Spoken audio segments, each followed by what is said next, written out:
Good morning and welcome to another episode of WAtv. We're coming to you from Studio 20. We're coming to you from my house, but this is the 22nd episode of the year. Thanks for joining us. Before we get started, I want to wish my father a very happy birthday today, 67 years young. Happy birthday, Dad. We've got a great show in front of you. We've got a couple of student vlogs.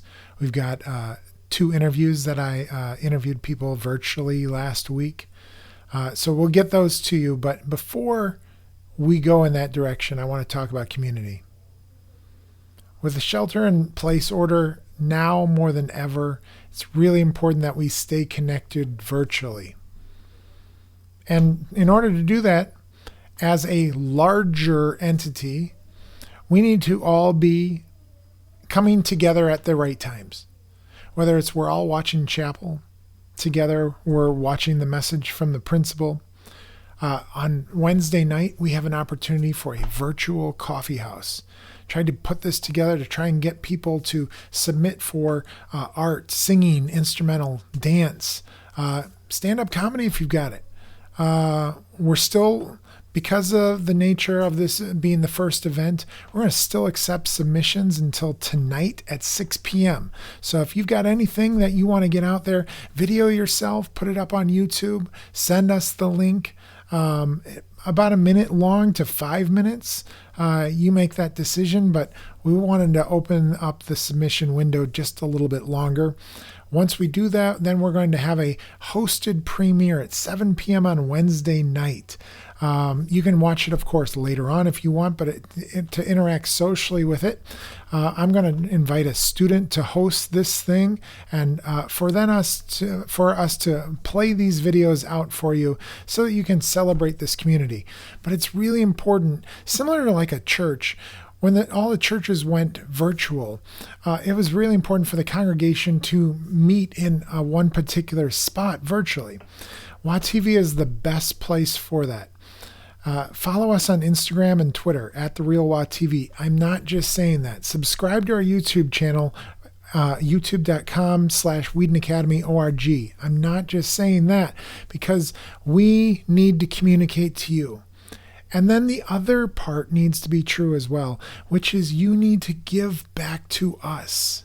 Our community is only going to grow if we socially interact both ways. It's one thing to just announce and to say, here, take this, and for you to receive, but for you to give back, to leave comments, to suggest different episodes, to interact with what we're doing, and to show up at the right times. These are really important things for us in our community. So I invite you, please, continue to spread and share the news of what's happening at Whedon Academy on any particular day with people. If you get a message, check in with your friends and see if they're going to participate in the same way. But we want you interacting with us. For our first package, I sat down with Mr. Skiba virtually because he has recently come into some fame. I explain more.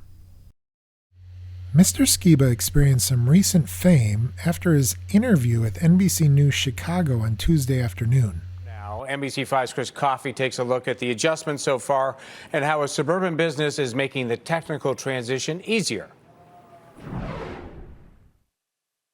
So I got my setup of my desk here, and this is just kind of like my little nook. High school English teacher Brad Skiba has stepped out of the classroom and into his home office in Wheaton. The dress code is definitely a little more lax. It was definitely surreal.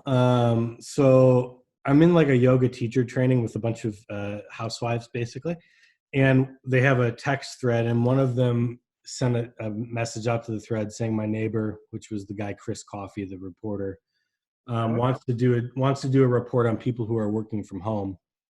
And so I passed her. I was like, he can contact me. I'm trying to get this e-learning thing going. We talked and he asked questions, and we probably talked for 10, 12 minutes. And it was just interesting to me to see what sound bites were chosen.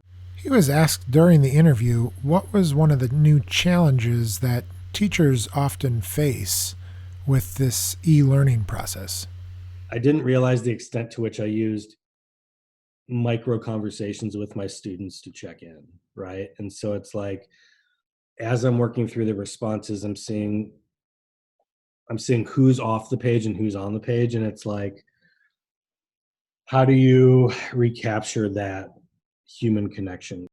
In the morning, I do 2 hours of planning and I have that set. But beyond that, it's like, well, I know I need to do an hour of grading, or I know I need to do an hour of messaging.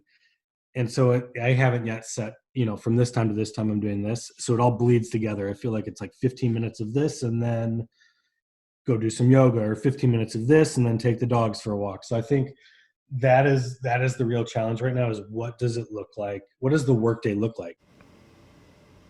Thanks, Skiba. Really appreciate you sitting down with me and taking the time to do that. As a lover of news, I'm not going to lie, I'm slightly jealous that you got to be on the news. For our first student vlog, Masa Kasai, part of WAtv, put together a little segment. He normally wakes up at 6 a.m., lives in Aurora, to get to school on time on a normal day of school. Of course, with virtual school now happening, that whole time management piece could possibly shift. But does it? Masa explains more. Hi. Good morning. I'm Masa Kasai. I'm here to tell you why I like waking up early in the morning during this time of play, and why you should too, or something along those lines. It's currently 6:50, and that's when I usually start my day, I live around 45 minutes from school, Wheaton Academy, live in Aurora. And so waking up at 6 in the morning and leaving at 7 was the norm for me, during this quarantine time, I could sleep into noon, be just fine, just do my homework, just go to bed, go on a consistent cycle. But let me tell you some benefits of waking up early, okay? Did you know that walking for an hour can burn up to 500 calories? I should really like to start off my day by doing this, and seeing, the sun rise up during this quaint time. During this walk, you can listen to your favorite podcast, or you listen to your favorite genre of music. It just really gives you some time to reflect. And I just almost always segue this into a flow workout morning sesh, and get your body going. So working out in the morning, I feel, is a good way to tell your body that you want this day to go great. And while all the gyms are closed, which makes me sad, there's a lot of bodyweight workouts that you can do at home or outside.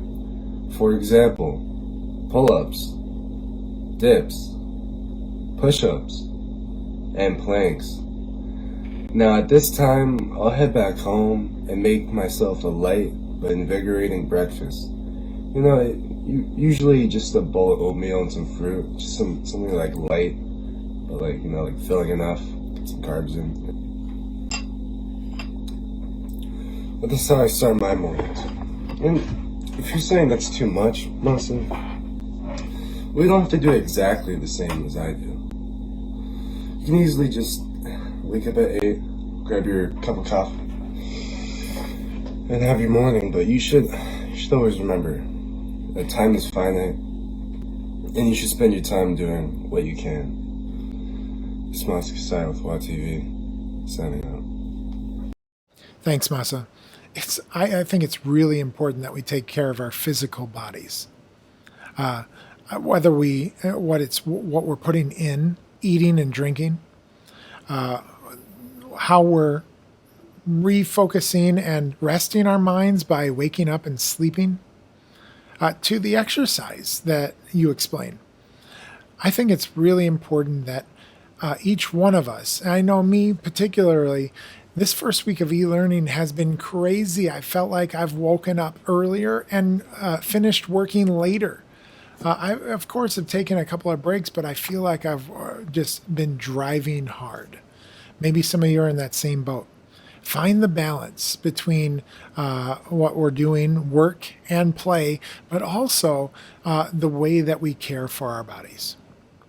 For my second interview, I sat down with Brooke Hermes, who recently got accepted into a student leadership opportunity for the summer. Check this out. As many students look forward to the summer vacation as a chance to get away from disciplined life, Brooke Hermes has other plans. She's recently been accepted into the Summer Leadership and Character Development Academy put on by the Marine Corps. I sat down with her to learn more. It's a leadership academy with the Marines. It's at Quantico in Virginia. I wanted to do it because I want to go into the Marines, but I've never had like a military experience, so I want to make sure it's something I want to and can do. So, for some, joining the military or an elite group like the Marines is a very risky endeavor. Brooke talks to me about why she's going to take on this risk. Well, I want to do military because I am very much interested in service, like any type of service, and I feel like the military is a really good way to show, like, have an active impact in serving. And I chose Marines because they're supposed to be the best of the best, and I am a very competitive person, so I like being the best. This is no typical summer camp. Besides the leadership training, Brooke talks about the physical demands of this camp. There's so they have an IST at the beginning of the camp, an initial strength training test. So there's running 1.5 miles timed. There's how many pull-ups you can do, how many sit-ups you can do in 2 minutes. There's a ton of obstacle course challenges they'll have you do. Most of this is all weighted with a backpack on. Life is continuing whether we're at home or at school. And in Brooke's case, she received some great news right in the middle of a very weird quarantine.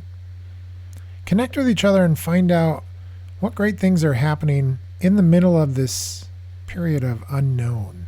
For WAtv, I'm Mr. Huggett. What's incredible about that story? When I asked the question, why do you want to go into the Marines? Why do you want to risk your life at some point for something else? She says that she's into service right now and she really wants to continue moving her life towards service. I think that's so awesome. Our 3 things about Wheaton Academy: excellence, relationships, and service. And I know we focus on the first 2, but I want to celebrate every time I hear about someone wanting to serve. And I know some of you have already looked for that opportunity, even now in this e-learning virtual phase. What can I do to help? I'm here to tell you we are going to have opportunities for you to step up and serve. For some of you, truthfully, serving is putting together a video and being available to be in front of people at this virtual coffee house. I know that sounds weird, but for you to actually give of yourself for someone else to enjoy a moment. For others of you, it's going to be that you're going to send a text message out and check in on someone. For others, it's caring for your family. Service takes a direction that's unique for each one of us. But as you're considering what this e-learning process looks like now in this new world you're living in shelter in place, consider how you are serving others. For my next student vlog, Vince Ereneta shows us a little bit about what his day looks like. I'm bored.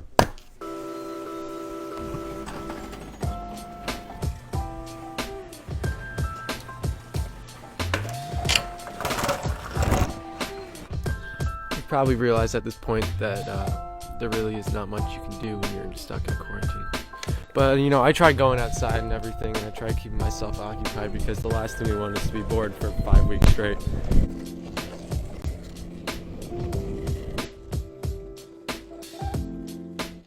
You gotta do what you gotta do to keep yourself from going insane. I'd recommend, staying outside, keeping yourself busy, maybe do some chores, take a bike ride.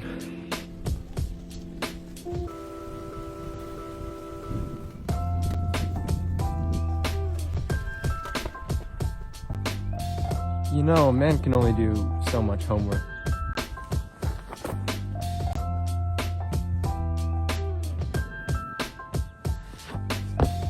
We really don't know what the next couple of weeks or months are going to look like, but I urge you to fight boredom, fight inactivity, because we can still be productive when we have a lot of free time. If anything, free time gives us opportunities to try new things and do things that we didn't know we had time for before. Now would be a great time to utilize social media, keep in contact with friends and family. Just make sure that you're taking care of yourself, looking out for others at this time. You know, we have to make sure that we all stay connected.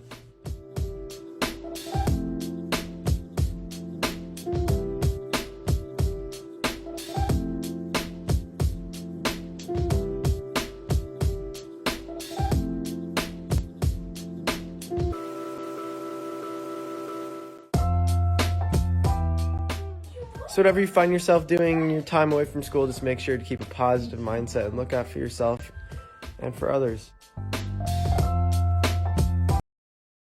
What I love about that vlog is when Vince says at the end, stay positive.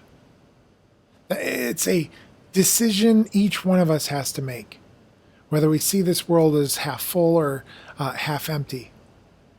But to actually consider looking for the positive, being able to name where we see good. That's going to be really important in the next few weeks. I get to hear a lot about what's coming in from other classes, and Mrs. Wolfold talked about her advanced dance class recently, getting an assignment where they had to say where they saw God recently show up during this pandemic. I want to read 3 responses, no names associated with any of these, but take a look or listen to what students have to say. Now that we've gotten to slow down and take a break from the stressors of normal hectic life, my family started to do devotionals every day at breakfast and start the day focused on the Lord. How cool is that? God has worked in me to be more grateful and to practice thankfulness. A lot of people are in worse situations than me, especially in third world countries, and God has shed light on areas of my life where I need to be more thankful. And this last one. I've seen God in silence and calm in the midst of the chaos this week. I have to remind myself that He is in control of everything going on, no matter how crazy it may seem. He's cleared all our schedules for the most part, and I think He wants us, or at least me, to take the time I now have to refocus on Him. Really awesome ways to look for the positive, to look for God in this. For our next segment, the name really speaks for itself. Surviving Quarantine with Jamal. Surviving Quarantine with Jamal. So far, I think that this quarantine lifestyle has changed all of us drastically, and I also think that things could probably get better if you just follow these few tips of mine. Personally, I think that just like making it like setting a routine or schedule for yourself is definitely obviously the first thing you need to do. Probably just like treat it like a regular school day almost. You go through your classes, you know, in a certain order, or maybe you do it from hardest to easiest, I guess. That way you can get the hard stuff done first and then the easiest stuff done last. And then from there you get to have the whole afternoon to yourself and probably, you know, go to sleep, get up, repeat again until the weekend comes, you know? That's what I think about it. Thanks, Jamal. Always appreciate your presence on WAtv. As we wrap up today, I want to remind you a couple of things. Number one, we've got our different events happening. Our chapel on Tuesday, our message from the principal on Wednesday, along with the opportunity for a virtual coffee house. We're still taking submissions until 6 p.m. tonight, so get those in to me. Chapel on Friday. And then all the opportunities we're going to be putting out there before spring break here that might show up on Instagram and Twitter at The Real WAtv. We want to give you ways, again, to connect with other people, not just your friends, but with the school at large, our kingdom community, right? But also, again, to give back to Eden Academy, to allow us to hear from you. So leave comments whenever possible. Of course, we don't want your nasty comments. We want things that will build up our community. Give me ideas on what kind of segments and packages you'd like to see more of. And of course, subscribe and follow us. Not for our sake, but for your sake and for our community's sake. That's all for us today. Thanks for joining us. Until next week.